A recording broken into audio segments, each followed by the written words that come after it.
Josef Herman was born in 1911 in Warsaw, Poland, to a Jewish family. My father left Poland in the late 1930s, 1938. His mother saw him off at the railway station and said, never come back, meaning it was just too dangerous already in Poland then. He went via Belgium and France. He managed to come to Britain in 1940 during the Second World War. So he is primarily to be thought of as a Jewish refugee artist. Sadly, in 1942, he gets that fateful letter from the Red Cross saying that all his family have been exterminated in the concentration camps. So he becomes a survivor artist.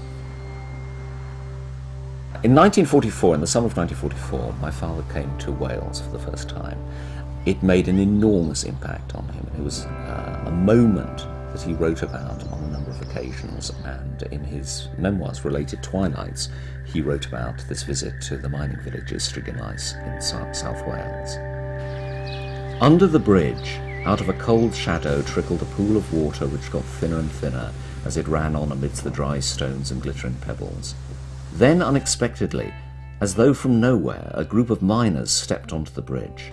For a split second, their heads appeared against the full body of the sun. The whole image was not unlike an icon depicting the saints with their halos. This image of the miners on the bridge against that glowing sky mystified me for years with its mixture of sadness and grandeur, and it became the source of my work.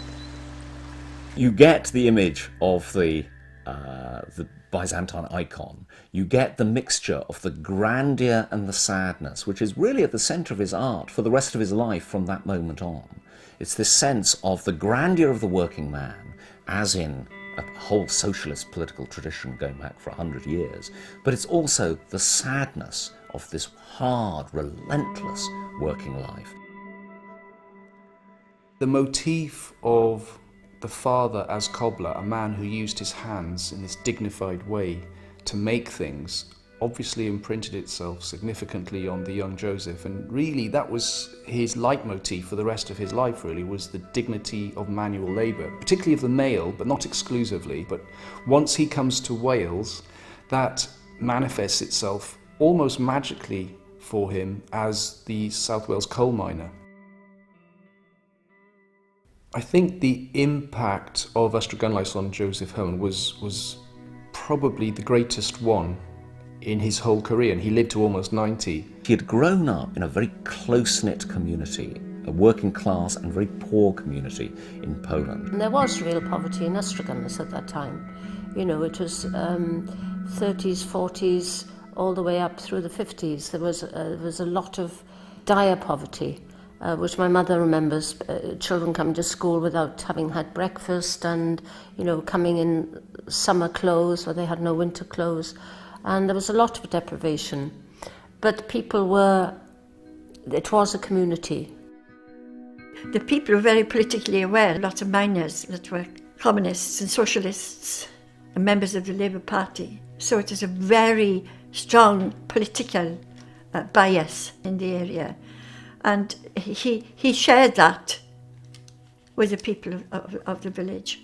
The story goes that within a week or two of arriving, he had a nickname. He was Joe Bach, which in Welsh is lovely because Bach doesn't just mean small Joseph, because he was, you know, physically short, but it also means dear. He felt at home immediately, and for a refugee, feeling at home, finding a new home, is a tremendous thing in their life.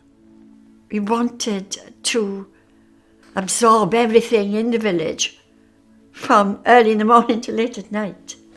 He would be up at 4 a.m, every morning, sketching, then painting. And the miners, on their way to the mines, they would walk past his studio, they would see the light on, and they knew that he was a hard-working artist. And he had a tremendous rapport with these men, which he found enormously emotional and moving. You know, there was an affinity when he came to Ystradgynlais. They were essentially a manual labour town, a village, essentially based on coal, but again were desperately interested in culture. There were lots of people who were interested in him because he could bring something to them, because they were creative people and they had this urge to create. So they bonded as an interesting culture, and he brought the European dimension to them. One of the kind of key buildings in Ystradgynlais is the building I'm sat in now, which is the Miners' Welfare Hall, and it was only 10 years old then. It was built in 1934. Now, across South Wales, there were miners' welfare halls, and these were built out of pennies from the wages of the miners given every week. And they were essentially self-improvement cultural community centres. So at the hub of Ystradgynlais, you had this amazing place which would debate current politics, philosophy. The miners were self-read, they'd have a library, they were exceptional.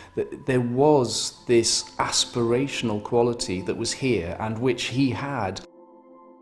When we talked about Ystradgynlais, as he pronounced it, in the studio, yes, his eyes would always fill up with tears. And he was still here, really. He carried Ystradgynlais with him, even though he left. For an artist for whom work is his life, to find a new subject matter and to find a new set of colours and techniques that really work for him as an artist, to find a new voice as an artist, to do that is always going to make the time and place where you achieve that tremendously important, and it remained important to him all his life.